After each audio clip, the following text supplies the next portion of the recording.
Empathy. That's something I've been thinking a lot about lately. The ability to walk in someone else's shoes. The recognition that someone else's experience has value too. Most of us practice this without a second thought. If we see someone suffering or struggling, we don't stand in judgment, we reach out. Because there, but for the grace of God, go I. It is not a hard concept to grasp. It's what we teach our children.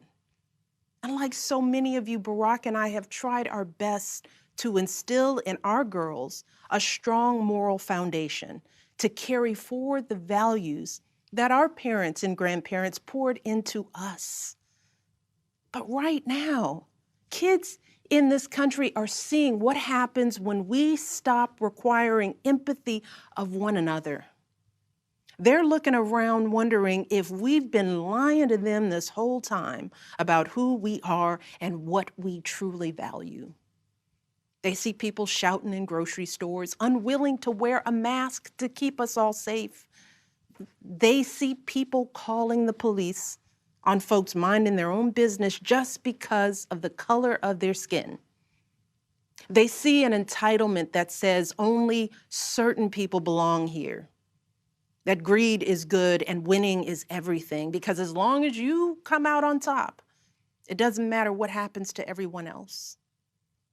And they see what happens when that lack of empathy is ginned up into outright disdain. They see our leaders labeling fellow citizens enemies of the state while emboldening torch-bearing white supremacists. They watch in horror as children are torn from their families and thrown into cages, and pepper spray and rubber bullets are used on peaceful protesters for a photo op. Sadly, this is the America that is on display for the next generation. A nation that's underperforming not simply on matters of policy, but on matters of character. And that's not just disappointing, it's downright infuriating. Because I know the goodness and the grace that is out there in households and neighborhoods all across this nation. And I know that regardless of our race, age, religion, or politics, when we close out the noise and the fear and truly open our hearts, we know that what's going on in this country is just not right. This is not who we want to be. So what do we do now? What's our strategy? Over the past 4 years, a lot of people have asked me, when others are going so low, does going high still really work? My answer, going high is the only thing that works.